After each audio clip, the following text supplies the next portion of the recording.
guys, good morning. It's me again, Rio, and welcome back to my YouTube channel. So for today's vlog guys, samahan niyo po ako ngayon upang tignan or itour ko kayo dito sa ginawa po namin condo makeover dito sa Grass Residences. Ayan, located here in Quezon City. Thank you so much po sa aking client, sa kanilang trust sa pagkuha po sa amin para sa condo makeover dito sa kanilang unit. Kay Ma'am Mary Ann and Sir Jan, thank you so much po sa trust na binigay niyo po sa amin. Let's start. Okay. So, dito sa kanyang door, pinalitan po natin yung regular door niya into smart lock para mas accessible or mas convenient kay client or sa guest, ganyan, or kay tenant, and less hassle na po sa inyo. So, tara, pasok po tayo dito sa my kitchen area naman po, guys. So, ayan. Eto guys. So dito sa kitchen area, papakita ko sa inyo. So naglagay po tayo dito ng kanyang shoe rack.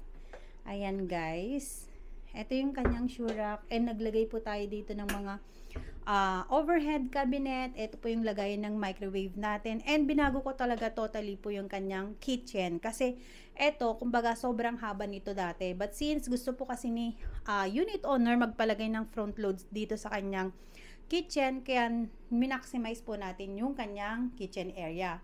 So, naglagay po ako dito ng granite countertop, quartz, ayan, gold accent, and of course, naglagay din po ako ng backsplash, and meron tayong front load dito, and andito na rin po yung induction natin. So, meron po tayong range hood, ayan, and eto guys, meron din po kaming pull down na dish rack. So, ito yung mga bago po na ginawa po namin, no, guys. So, ayan. Naglagay po kami ng mga dish rack po dito na pull down. Ayan. 'Di ba? Sobrang social. Ayan. So, ito, dito rin po sa area na to, kumbaga naglagay po tayo ng barn door. Pinalitan na po natin yung original na door. So, ipapakita ko po lahat yan sa aming YouTube. Ayan. Papakita natin yung before and after para at least makita nyo or ma-visualize nyo kung ano po yung itsura ng loob ng unit before ni client. Ayan. So, ayan yung mga ginawa nating enhancement dito sa kanyang unit. So, andito na rin po. Punta tayo dito. So, ito yung kanyang ref. Ayan. Naglagay po tayo ng overhead cabinet. Since ang gusto kasi ni unit owner, dapat maraming storage para may paglagyan tayo ng mga iba-ibang gamit, ng ganyan. So, ayan. Meron po tayong overhead. And dito po sa kanyang wall accent, naglagay po ako ng white na floated panel. Para, mag-match po siya doon sa wood na ginawa nating kanyang mga cabinets. Ayan. So, eto guys, no, naglagay din po ako ng 2 chairs. And eto, meron ako dito na extendable na table. Kasi request to ni unit owner. Okay, wait lang ha. Papakita natin yung mga niya. So, ganyan yan guys. So, eto. Ayan.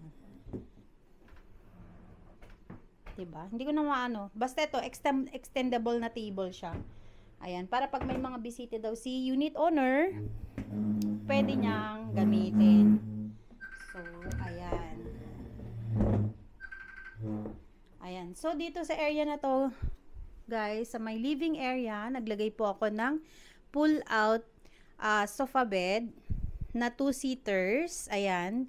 And of course, meron tayong wall mirror with backlight.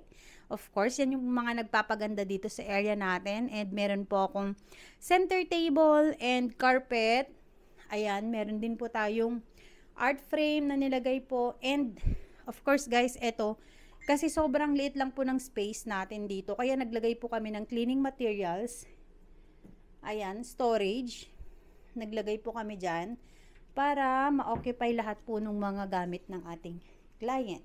And of course, hindi po mawawala, guys, no, yung ating chandelier. Mayroon tayong cove, strip lights and pin lights. And nag-add po kami dito ng sliding partitions na frosted, frosted sliding. So, yan yung namin, nilagay po natin dito. Para maganda, para meron pa ring privacy yung ating unit owner. So, ayan, tara, dito naman tayo sa ating bedroom area.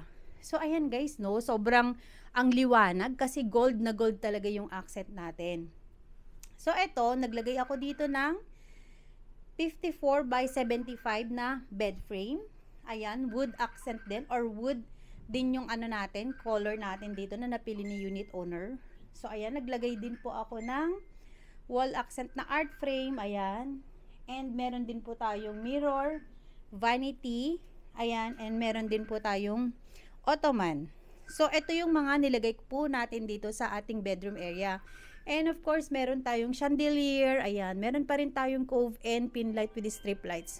And meron tayong wardrobe din po dito. Baga, ito yung mga ginawa nating enhancement dito sa unit ng ating client dito sa kanyang bedroom area. So, kung napapansin nyo guys, hindi siya glass or mirror kasi ayaw ni client na may mirror sa tapat ng kanilang bed. So, may paniniwala po sila. So, dito naman tayo guys, no? Okay. Dito tayo sa bathroom. Ayan, area. So, ano ba yung mga ginawa natin dito na enhancement? Of course, guys, ito.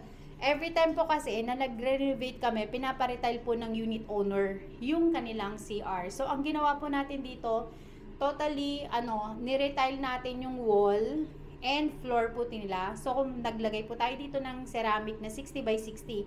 So, meron din po tayong medicine cabinet. Ayan. With full glass or full mirror. And of course, meron tayong overhead cabinet. Meron tayong towel rack. Binago din po natin ang kanyang lavatory. Ayan, with base cabinet din. Meron tayong bidet. Nagpalit po ako ng toilet bowl.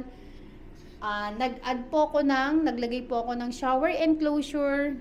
And meron po tayong kompletong shower set na gold accent.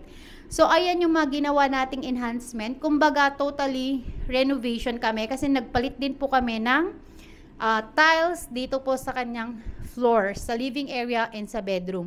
So, totally full renovation po yung ginawa po natin dito sa unit ng ating client dito sa Grass Residences. So, guys, kung kayo po ay naghahanap ng or magre-renovate ng inyong condo, pwede nyo po kaming i-message through our FB page, GC Homes Design, or pwede nyo po kaming i-DM sa aming mismong YouTube channel.